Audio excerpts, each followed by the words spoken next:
morning. As I stand before you in another Sunday morning, there are multiple reasons to show the world is still in chaos, and we're going through a particular crazy time in world history and Jewish history. In the Jewish world, in the past 24 hours, Rahman al-Islam, there are two Gedolim in Eretz Yisrael who were nifter. One was David Soloveitchik Zatzal, was Rosh Yeshiva, the Brisker Yeshiva, the last son of the Brisker Rav, and as well as Rabbi Yitzchak Shiner, who was Rosh Yeshiva of the Kamenetz Yeshiva. It's just to realize the two Gedolim that Kodesh Baruch Hu tied together in their passing. One was Chadam Mishalash Meheri Natek, was talking about the Soloveitchik dynasty, which is probably the greatest dynasty in modern Jewish history, of generation, Rabbanim, Rosh Yeshivas, Gedolim. David Soloveitchik, his father, the Brisker Rav, his father, Reb Chaim Brisker, his father, Yosef Dov Halevi, the Beis Halevi, such tremendous Torah Malchus. Same time, lived at the same day, came out the same age, was Rabbi Yitzchak Shiner, who grew up in America. He fondly told me multiple times, I heard him proudly speak, that he went to public school in Pittsburgh, and ended up learning and becoming a tremendous Talmid Chacham Adam Gadol. Two paths to Torah. One through Brisk, the house of the Soloveitchiks, and one through public school in America. But they end up in the same place. Very inspiring lives. And Rahman al-Islam, they both were taken within a day in Eretz Yisrael, in Yerushalayim.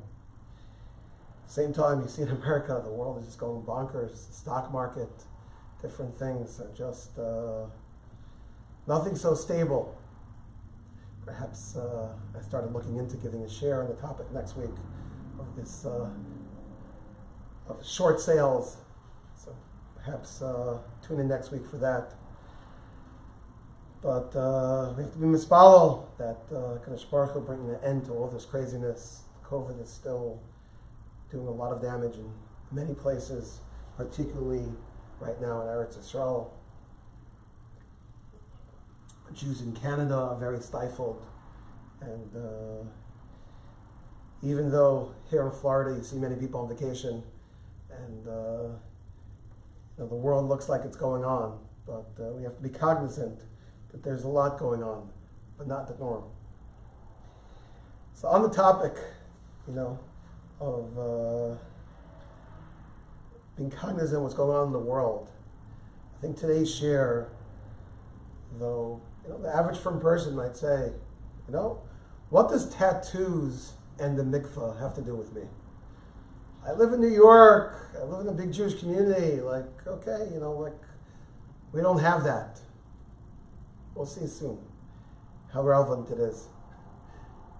And different shirim you see from people's reaction, right? Someone called me Friday afternoon by the supermarket, all excited about a share on tattoos. I told them they shouldn't get one so quickly. But today's share, we hope to deal with tattoos. We'll get to tattoos, Legabi the halachas of a mikvah and Chatzitza. But it's interesting. Here in America, in the past few decades, probably even better said, the past couple of decades, decade and a half, there's been a tremendous upsurge in America of people getting tattoos. You see it, you see people on the street, sports players now adorn themselves with tattoos, all different elements in society. It's very in the Goyish world for people to have tattoos. So I did a little research. It's clear, you see it on the street. But how popular are tattoos?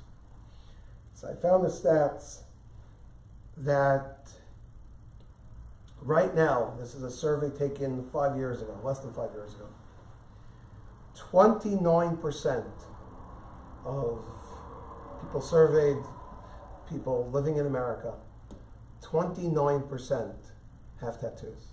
That's a tremendously, 1/3 basically, 1/3 of Americans have tattoos. And if you zero in which part of the population is that growth spurt in these tattoos so much, it's quite fascinating to see. The millennials, those who turned of age at the beginning of this century, the millennials, so that generation dropped older than the millennials. I'm not a millennial officially, according to the stats. But that generation, the numbers are staggering. 47% of millennials in America today have tattoos. And it shows a lot, talk about Niskat Noadoros, the difference in generations. Of course, when I was a kid growing up, there always were people, the truck driver, this person had tattoos, but you didn't usually see. Like, I was just by a nice restaurant the other day, and there was no qualms that the waiter, the server, had 2 arms loaded in tattoos. When I was growing up, you couldn't get a job like that. And if you had tattoos on your arm, you had to cover them up. But now it's so parut, it's so hefker. Yeah, everyone and anyone, 47% of millennials have tattoos. Talk about stocks. If you want to invest in something, I saw a trend. The companies involved in tattoo removal services are growing at a tremendous pace. The stats I saw, annually, these companies are growing 18%. So that's a place you could, Harvey, if you want to invest your money, Alan, here's a spot. Tattoo removal services. It comes with the territory. People get tattoos. They get it for all silly reasons. A guy has a tattoo of his old girlfriend, and now that she's no longer, probably wants it removed. His current friend would not like to see that. And tattoos is this thing, people regret it. And thus, if the tattoos are growing so much in America, with it, tattoo removal services are also skyrocketing and growing. But we could laugh about it, we could joke about it, but Rabbi Yaakov Kamenetsky would say over a famous saying in Yiddish. I don't do the Yiddish justice, but it's not my mama lashon. My mother speaks it, but I understand it. I don't speak it as well, so not to deliver a punchline in it. But basically, Rabbi Yaakov said that what's happening by the Goyim eventually is going to filter in and happen by us too. Is Rahman Litzlan, if tattoos are growing at a tremendous rate in the secular, outside society to the Jewish world, unfortunately, and I've heard of cases, that it's growing within within our Jewish people too. And even though it's an Isser, as we'll soon see, unfortunately there are a lot of Isserim that people, especially people whose Yiddishkeit is not on the up, but it's on the going down, people unfortunately want to identify with that culture, subculture. And tattoos are on the rise in the stomach, in the frum world too. And thus, it's an important topic in general to deal with, the Isser of tattoos, which I will touch on a little bit today's share. But we also wanted to specifically focus on tattoos and the mikvah. Now, before I begin to delve into tattoos, just lay out ahead of time some potential issues. Firstly, So we'll talk about the issur of having a tattoo. But what about tattoos which are not permanent? Is one allowed to have a non-permanent tattoo? Now, I'm not just talking about someone who's, getting something on his arm. It seems, I'm not such a bucky in this, but I did a little research, that it's become somewhat popular treatment that some women are into. Why should you apply makeup every day? You could have a permanent makeup. Pigmentation is a process where they could inject a dye, a pigment, just like makeup, into a person's eyelashes, eyelids, lips, different parts of one's body. And thus, they don't have to go through the process of putting on makeup. Naturally, the makeup will be there all the time. Is that allowed al pi halacha? What do we say about that? Another case. Again, I'm not the biggest bucky in this, but I believe it's popular among Sfardim, different types. But there's a concept of a henna, of a ritual that people have before they get married, girls have, and they put some type of marking on one's hand, I believe, and the custom might go back for a long time, generations, in maybe the Syrian sect of Judaism. Is that something that's allowed? Why should it be allowed? It's proper. Even the simple thing, person, in my days, nowadays, it's very easy, as long as you have a smartphone, any phone. Someone gives you a number, just type the number into your phone. But in the olden days, so you needed a number, a person could take out a pen and start writing information on their hands. You see this sometimes, even by doctors. They're taking quick vitals. They'll just, no paper, they'll just write on their hand the numbers. A nurse. Is that allowed? That also a problem. We'll touch on the ideas of a mikvah. Can one be tovel in the mikvah with tattoos? Applies to women, applies to men. I was recently thinking, there's a famous basketball player who recently was Megayer. Used to be called Amari Stoudemire. I think he adopted the name Yehoshaphat. Big NBA star. He's actually currently an NBA assistant coach. And he became Jewish. He actually was Megayer by a Bezdin in Bnei Brak.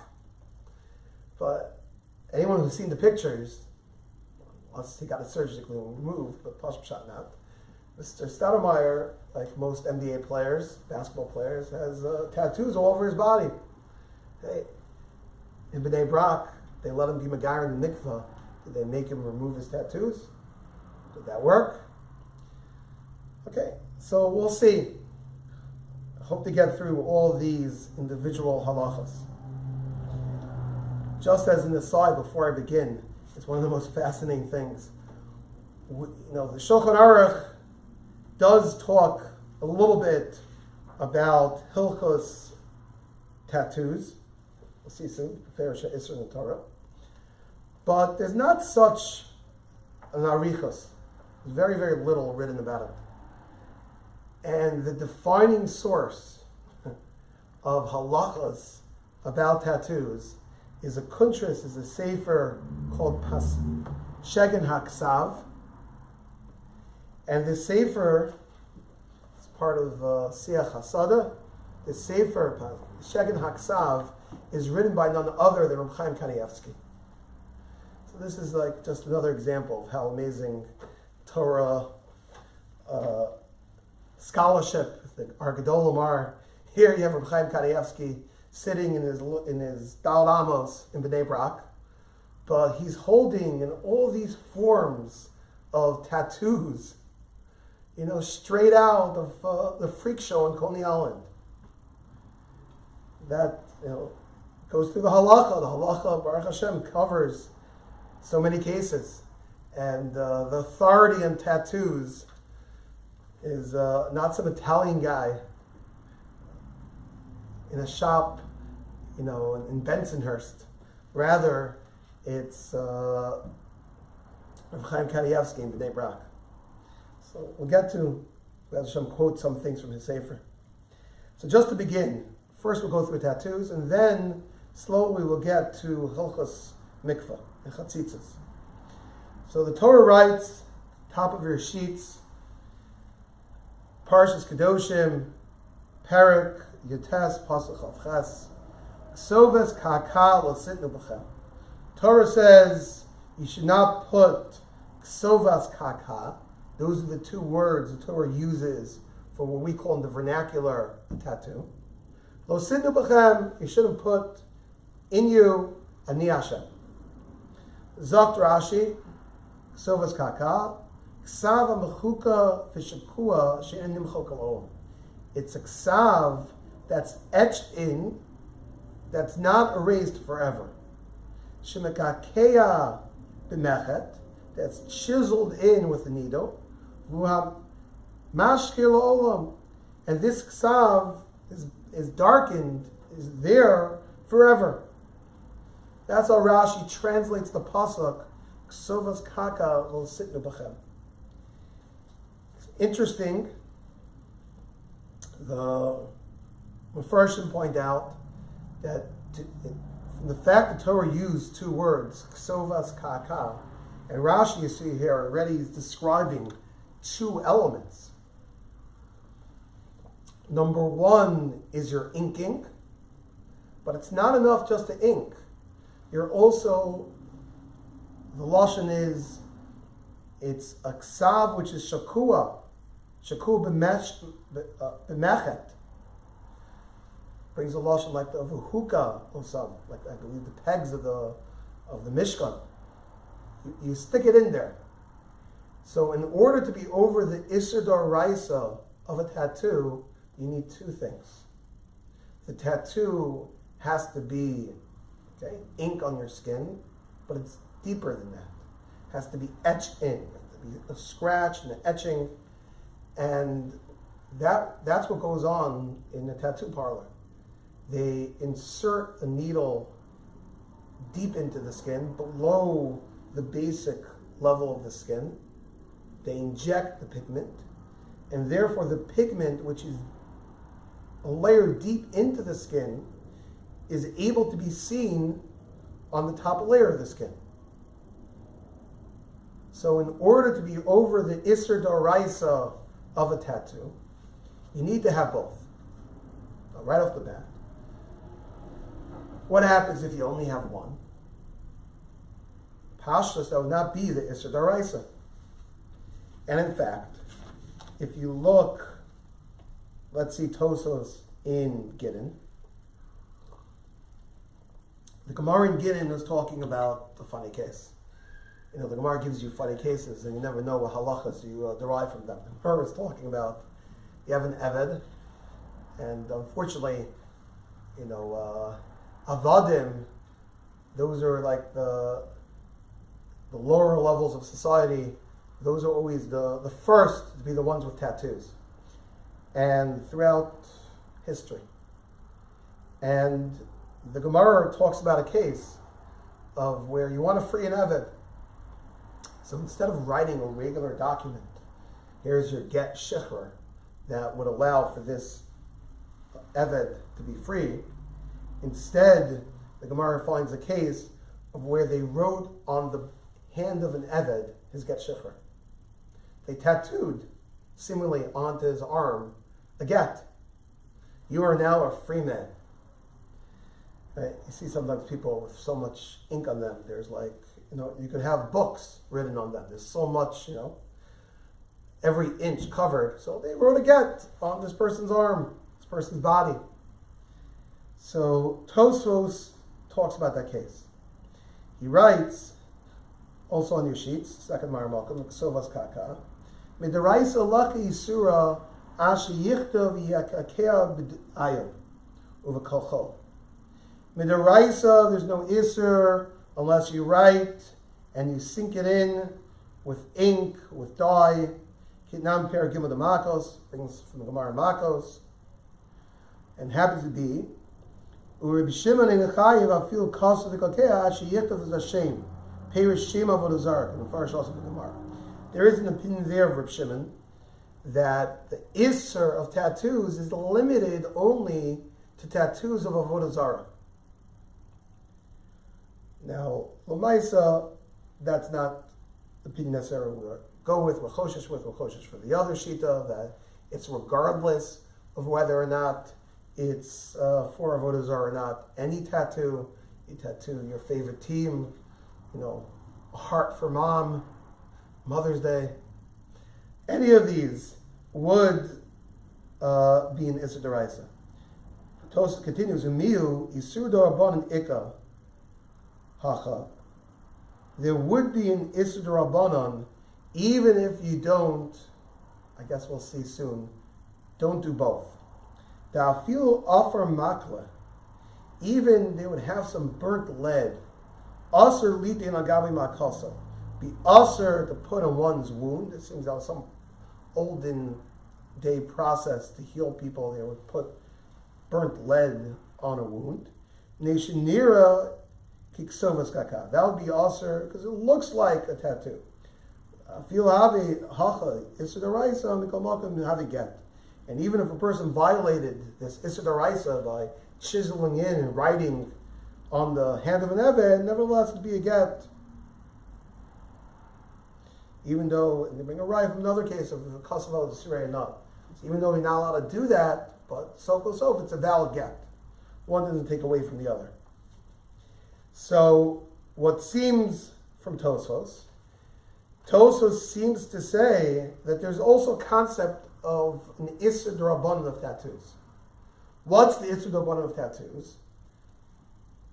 Sounds like, we'll see, that, okay, maybe just one D'Oraisa, you need both. You need to etch it in, and you also need to dye it. But let's say you only etch it in, or let's say you only dye it. Perhaps, then that would work. That would also be an Isser, that would also be also D'Rabbanan. Now, this is going to be somewhat of a dispute. In the case of where you only have one, the Mefarshim debate, is either one alone good enough, sufficient to make an Isser D'Rabbanan?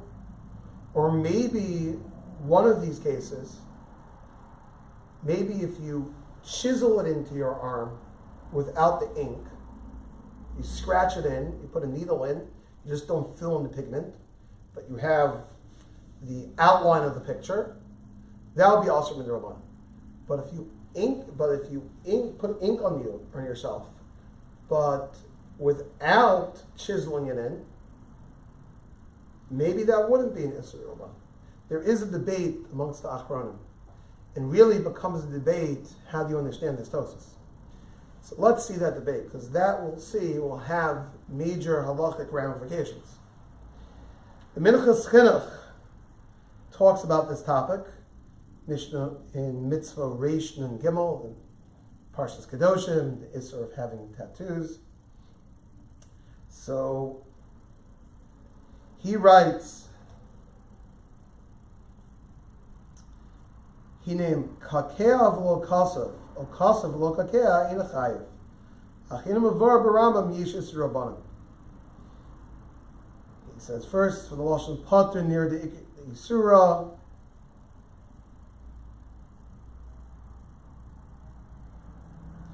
he writes, V'ayim b'Tosas Gidin, skipping a little bit, quotes our Tosa we just read, Kasav in Getsham, the Muki Ashaz, but Kasovas Kaka, someone tattooed a get on his evet. Then Ksav she'inu yochel limchok, a Ksav which you can't erase. Nir Medivreim the Iki Yisurim Derabanan. So the Minchas Chinuch is understanding, if you have the ink without the needle digging in, that would also be an Isser Derabanan. V'chein kasa v'beis Shmuel, Afilu kasa v'lo kaka have Yisur Derabanan. The Beis Shmuel in Shulchan Aruch clearly says, if you write it, if you etch it in, if you put ink there without etching in, if you etch in, sounds like for sure there'll be a problem. That'll be an Isser Derabanan. But the Minchas Chinuch himself is saying, even the opposite. You ink it, but without etching it in, that would be also midrabanan. But Sarachim Bezeh, Minchas Chinuch is wondered by that. Also lichtov abesar rishima, you can't write any list or something on one's body. If anything is going to be also, then that's a problem. So it sounds like the Minchas Chinuch is interpreting this Tosos that just having some type of tattoo where you have the ink without the permanent etching in, that would be a problem. But many later Achronim challenge this Minchas Chinuch. The Shevet Halevi, Vosner, challenges him. He says it's not Mukhrach and Tosos. How you know Tosos is talking about that case? Maybe Tosos is only talking about a case of where it's etched in by itself, but maybe if it just died without the etching, that would not be also Midrabanan. And Reb Chaim Kanievsky, in the Sefer that he wrote, most of the Svarim we have from Reb Chaim Kanievsky are people writing over things from him. But this is a Sefer he wrote decades ago on tattoos. If you look on the bottom left hand of your sheets, he writes, Aval b'tseva agavi b'sara, rosirat. Let's say you have this dye on your body, but you didn't etch it in. Each shum raya da asim rabbanan. There's no clear raya that such a case would be asim rabbanan. Okay, the Minchas Chinuch. And another sefer, Kasel Dasatos, is Gamze asim rabbanan. He says, the Minchas Chinuch says, himself is a tzad to be make off. The ksav doesn't last, which we'll see soon. You're writing pen, that's not a ksav that's going to last. So, but if it would be an ink which would last, the Minchas Chinuch himself does say it's aser. But Reb Chaim is writing, there's no clear raya to that.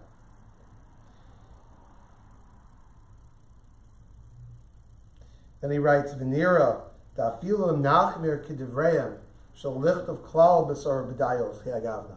Even if you're going to tell me you shouldn't write on your body, you want to be machmer at the Minchas Chinuch, L'kol Makom, Aretzipurin, Bivade in the Hachmer, right?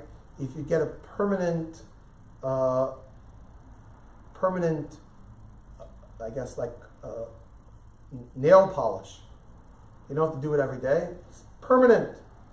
So nails are not considered the same din of basar in terms of a tattoo as the rest of one's body.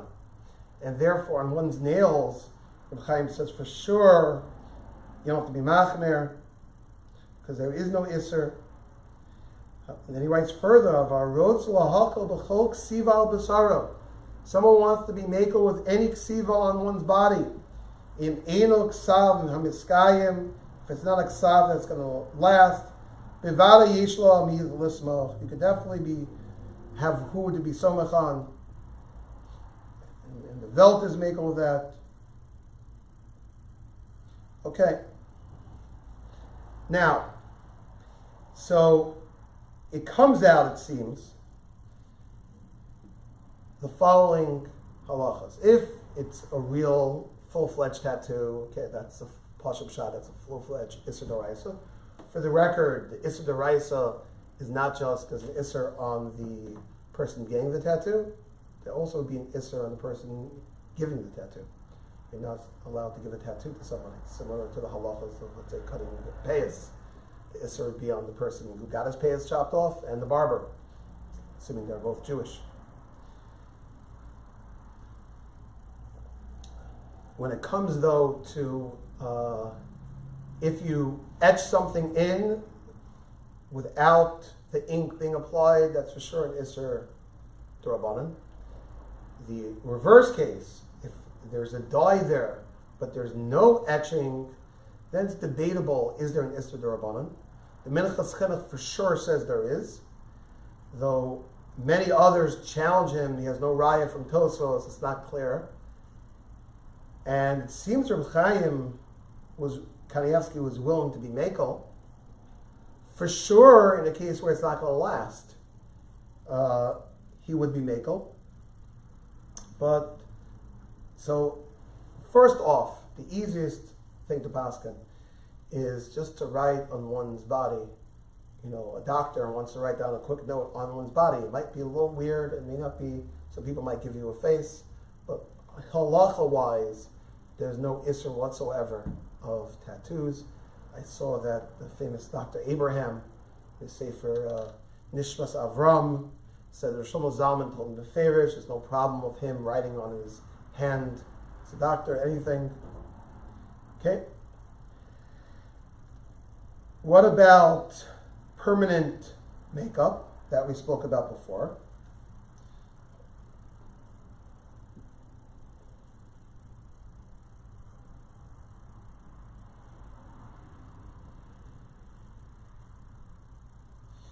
Okay, let me address permanent makeup. I see we have a question here for Rabbi Berger.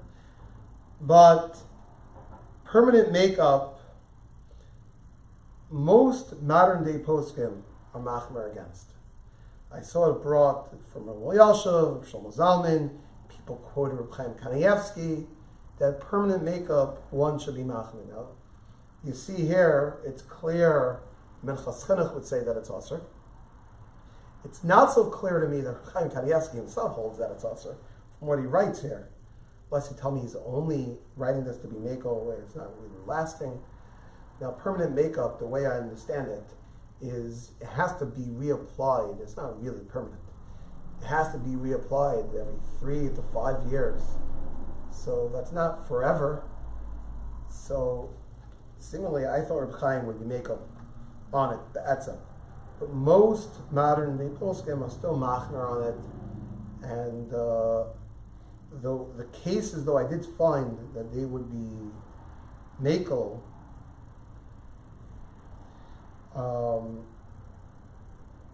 is like a tzarek gadol. Let's say a woman has like some wound on her body, and the best way to deal with the situation is to apply some permanent type makeup. So there you found poskim that are makel, because that's not just a regular situation of just doing it for beauty. They're doing it to cover up brios. They're embarrassed. There's a scar that they have there. So that there are poskim that were makel in such. I believe Zilberstein was makel in such a scenario. Maybe Usher was, but in regular cases, it looks like most poskim are machmer. I did find a Bavaja, Sefer Taras Habayis, Hilchos Nida, Chilek Gimel, is makel on permanent makeup. And l'chara we see from Reb Chaim Kanievsky writes, there is yesh al mi lismoch, there is what to base that on.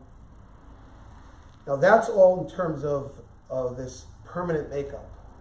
Of what I understand, this henna tattoo, which is even less than that, it's something that's not going to last forever. It's definitely not going to last for a couple of years, my understanding. I believe there you do find for sure Bavaja would be matred for them, but be matred for his people. But it seems in general it could be Reb Chaim with matred too. It's something that's not going to last, and something like that would be permitted. You know, it's interesting. You know, the big another nafkamina for the share. I got to be careful, but coming close to Purim, Shloshim Yom Kodem Chag. So you sometimes see people dress up as pirates, maybe gangsters, bikers. Nowadays you can dress up like a regular American with a tattoo based on our stats. So someone who wants to have some fake tattoo, some non-permanent tattoo, really doesn't look so Jewish, but sometimes people on perm don't get dressed up not to look so Jewish. Halachically, there's definitely something that's not going to last. There definitely is room for people to be maker din. I saw an interesting discussion. What about removing tattoos? People have tattoos and they're embarrassed about it. So is one allowed to remove tattoos? So I saw multiple posts and talked about it. It's not so simple. I believe the quote of Rabbi Yoshev that a person's not allowed to harm themselves. And really the process of removing a tattoo is a harmful thing. And may not be so simple that one can do that. If it's tremendous agmas nefesh and tsar, one could remove it. But in general, poskim are not so quick to give heterim to remove tattoos. I saw there's an interesting shayla. People after the war, after World War II, after the Holocaust, asked Nazis, as we all know, tattooed those arms with every Jew's number. Is one allowed to take off those tattoos? So Ephraim Oshrei, the famous Rav who through the Holocaust answered many shilos, wrote a famous set of svarim, Shal Teshuvas Mimamakim, from the depths of the Holocaust, dealt with the shiloh, and he advised people not to remove it, and said, they should wear that tattoo as a badge of honor. I think the famous thing, I believe it was the Ger Rebbe who told his Hasidim that they were sad that he was leaving them. He says, where are we going to go for brachas? So the Rebbe said, just find any Jew who rolls up his sleeve when he puts on tefillin and you see his numbers. Go over to him and ask him for a bracha. Those tattoos are different. Those tattoos, he felt, if Ushri's felt, the person shouldn't remove. I recently heard a story of some really Israeli mafia guy, rough and tough guy, who ended up being visited by the prison Rav. Everyone was afraid of him, and he started teaching about Torah and offered to put on tefillin on him.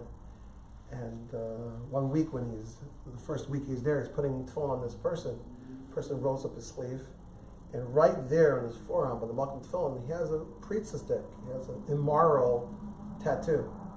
And the Rav wasn't really sure what he should do. Should he put tefillin on there or not? Like he paused for a moment, thinking, what should he do?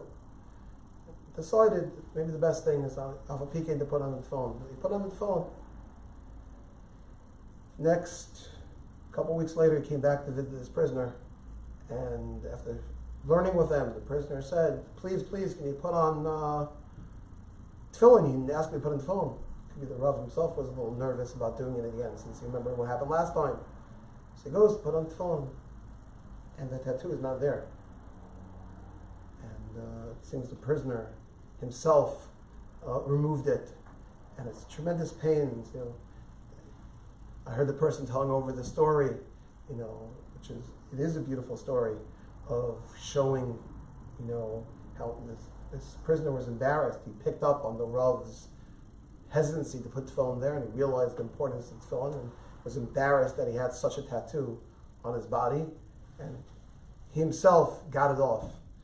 But halachically speaking, that's not so simple, and it needs a shayla, because that going back and undoing the sirtut, more etching, is not a simple thing. Maybe nowadays with lasers, maybe there are procedures that make it easier, but it all needs a shayla.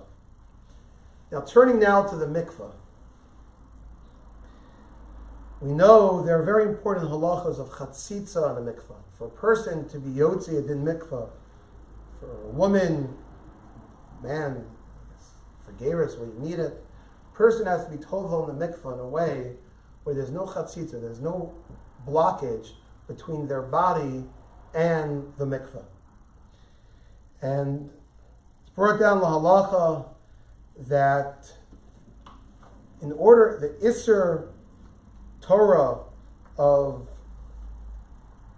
a chatzitza is only if you have two conditions. A, that chatzitza has to cover most of your body, which in many cases, chatzitza is not that big. So most of the time when we have the chatzitza shaylas, it's a din d'Rabbanan. But where it covers most, a rover of your body, that's condition number one. And condition number two, the person has to be makbid to want to remove that thing. So if a person had something on them, which normally on their body, normally they would remove, so, and it covers most of their body, that would be an Isser D'Oraisa of Chatzitza, and the Tfilas Mikvah would not work. Similarly to what we just talked about before, okay? So D'Oraisa, you need two things. So what happens if you only have one, which we said is most cases, most Chatzitzas, are not things which are covering the majority of your body. Most things are small things that a person has in them. So Midor Rabbanan, just one is Aser. And like we said, therefore that does make most Chatzitza Shailas nowadays, Shailas which are Midor Rabbanan, which sometimes there's room to be Mekel, sometimes not. Sometimes, unfortunately,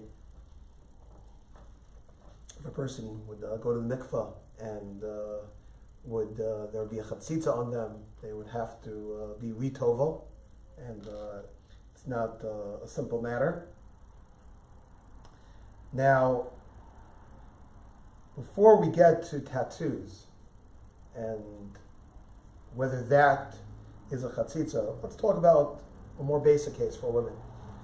Makeup. Is makeup on a woman's body, is that a chatzitza? So, pashtus, one might say, sure, it's a chatzitza.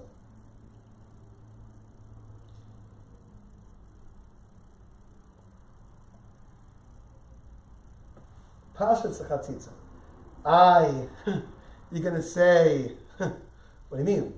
But you told me, right, we don't have makeup on most of their body. But what about the fact, so it's not rove. But besides that, you said you have to be makbid to want it removed. Well, seemingly we have makeup, it's the other way. People want to have it on. So why is it chatzitza at all? So there's two reasons.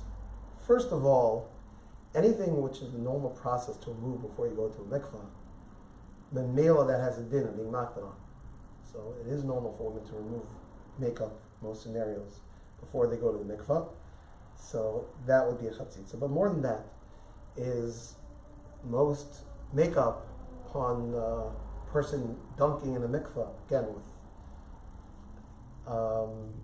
where they're going to go into water and it's going to be ruined. And once a person has their makeup ruined, they don't want to look weird with ruined makeup on. So then they are makbid to remove it. And therefore the poskim say, definitely l'chachila, one cannot be tova with makeup on. There comes to be, tricky shilas, which sometimes there's room for Rabbanim to be mekel. Let's say a scenario in Yontif, and where everyone's dressed up, and if a woman totally has no makeup on, it might be nicker, it might be very apparent that she's going to the mikvah, it's embarrassing, there's family around. I saw situations people ask of, a kala. So, okay, there are shilas poskim, shilas to a rav, but most of the time, all Rabbanim will say that you must remove all makeup before one goes to the mikvah, because that would be a chatzitza.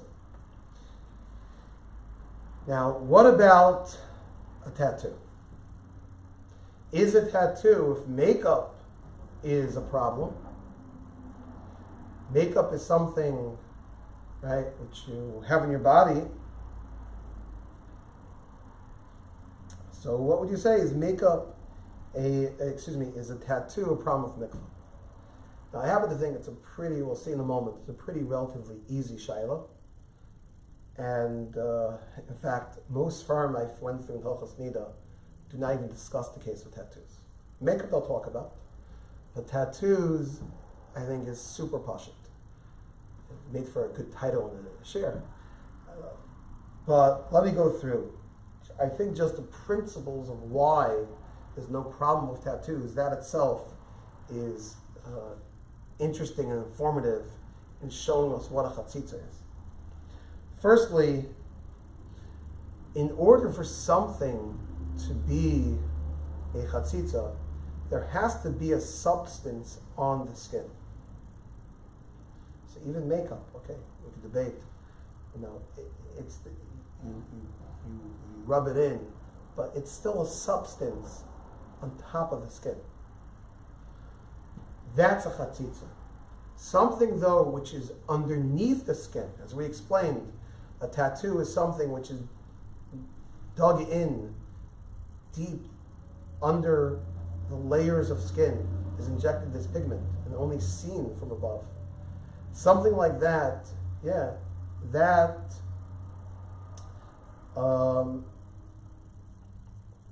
tattoos would not be something on the surface of a person's body, and thus that would not be a chatzitza. I guess if someone has some type of tattoo patch, which is a fake tattoo, not real, okay, that's on top of the body, that's a different story. But the bona fide, real tattoos, since it's under the surface, that would not be a chatzitza. Secondly, a tattoo is something which you're doing for beauty. So that's not a case you're makbid to remove it. Perfect care, you want it there. We said the same story by makeup, but by makeup you have the added issue that it gets ruined. But something you're doing for beauty you don't want to remove, you want it there. Thirdly, besides the fact you're doing it for beauty and therefore you want that tattoo on your body, but you don't want to remove it because it's very painful. Nobody wants to remove a tattoo. Who wants to go through the process of removing a tattoo? Very, very painful. And therefore, since it's painful, you don't want to remove it. So that's not makbid. That's not an issur d'rabbanan. And thirdly, even if the person want to remove it, there's such a big process involved in removing it. It's not like the average thing which is on a person's body. They could just flick off. They could just take off. A tattoo needs a whole surgical procedure to undo. So that is not a reason why we would say that a tattoo is not something which is a chatzitza. So therefore it's clear. This I saw, I said, I think it's pasha to most poskim. I found it spelled out. Noach Isaac Oldbaum, Chashuv Rav from Queens, has a sefer, Chukas Tahora, I put on the bottom of the sheets, where he clearly writes these scenarios that it would be not a problem for both a tattoo, even for permanent makeup. These things a woman has on her, there might be other issues. You shouldn't have it in the first place. But once one has it, it would not be any problem going to the mikvah with these things. So I'd just like to end with an amazing story. I believe it's from Reb Hanoch Teller's book, It's a Small World. I've heard the story before. That you can imagine one of the most embarrassing spots for a person who's a Baal Tshuva is going to the mikvah.